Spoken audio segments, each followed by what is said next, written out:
இதுன்னு நினைச்சுக்கிட்டு அவ கிளம்பிட்டா. ஆனா அவளுக்கு தெரியாத ஒரு விஷயம் என்னன்னா, அந்த கோட்டைக்குள்ள அந்த குட்டி தங்கை ஒளிஞ்சுக்கிட்டு எல்லாத்தையும் பாத்துட்டு இருந்தா. அவ பயத்துல வெளியவே வரல. அதனால அவ மட்டும் தப்பிச்சிட்டா. ராணி போன பிறகு அந்த தங்கை வெளியே வந்தா. அண்ணன்களை காணாம கதறி அழுதா. நான் எப்படியாவது என் அண்ணன்களை கண்டுபிடிப்பேன்னு சபதம் எடுத்துக்கிட்டு அவளும் அந்த காட்டு கூட நடக்க ஆரம்பிச்சா. பசி, தாகம், பயம் எதையும் பார்க்காம நாள் முழுக்க நடந்தா. ராத்திரி நேரத்துல ஒரு சின்ன குடிசை தெரிஞ்சது. உள்ள போய் பார்த்தா 6 சின்ன படுக்கைகள் வரிசையா இருந்துச்சு. இது கண்டிப்பா என் அண்ணன்களோட இடம்தான்னு நினைச்சு அவ ஒரு ஓரமா படுத்து தூங்கிட்டா. சாயங்காலம் சூரியன் மறையிற நேரம் ஜன்னல் வழியா படபடன்னு சத்தம் கேட்டுச்சு. அந்த 6 அன்னப்பறவைகளும் உள்ள வந்துச்சு. தரையில இறங்கின உடனே அவங்க ஊதுனாங்க. அடுத்த நிமிஷம் ஆச்சரியம். அவங்க மேல இருந்த அன்னப்பறவை தோல் கழண்டு விழுந்து அவங்க மறுபடியும் மனுஷங்களா மாறிட்டாங்க. ஆனா இந்த மாற்றம் தினமும் சாயங்காலம் வெறும் 15 நிமிஷம் மட்டும்தான் இருக்கும். அதுக்கப்புறம் மறுபடியும் அவங்க பறவையா மாறிடுவாங்க. தங்கை ஓடி போய் அண்ணன்களை கட்டி பிடிச்சு அழுதா.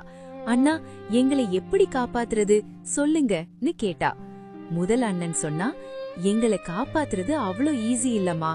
அதுக்கு ஒரு வழி இருக்கு. ஆனா அது ரொம்ப கஷ்டம். பரவாயில்ல அண்ணா, உங்களுக்காக நான் உயிரையே கொடுப்பேன், சொல்லுங்கன்னு தங்கை கேட்டா. அண்ணன் சொன்னா, நீ அடுத்த 6 வருஷத்துக்கு ஒரு வார்த்தை கூட பேசக்கூடாது, சிரிக்க கூடாது. அப்புறம் இந்த காட்டுல பூக்குற ஸ்டார் பூக்களை பறிச்சு அதோட நார்ல நூல் எடுத்து எங்களுக்கு 6 சட்டைகளை நீயே உன் கையால தச்சு தரணும். அப்படி செஞ்சா எங்க சாபம் நீங்கிடும்.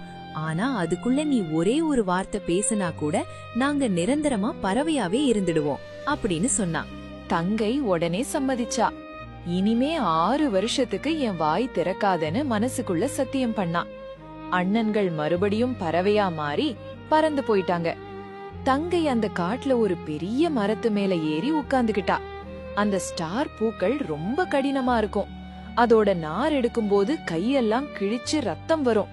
ஆனா அந்த வலியையும் தாங்கிக்கிட்டு அழுதுகிட்டே அவ நூல் நூற்க ஆரம்பிச்சா. நாட்கள் போச்சு, மாசங்கள் போச்சு. அவ பேசல, சிரிக்கல. அவளோட ஒரே குறிக்கோள் அந்த 6 சட்டைகளை தைக்கிறது மட்டும்தான். ஒரு நாள் அந்த நாட்டு ராஜா வேறொரு ராஜா வேட்டையாட காட்டுக்கு வந்தாரு. மரத்து மேல ஒரு அழகான பொண்ணு உட்காந்து தையல் தைக்கிறத பார்த்தாரு.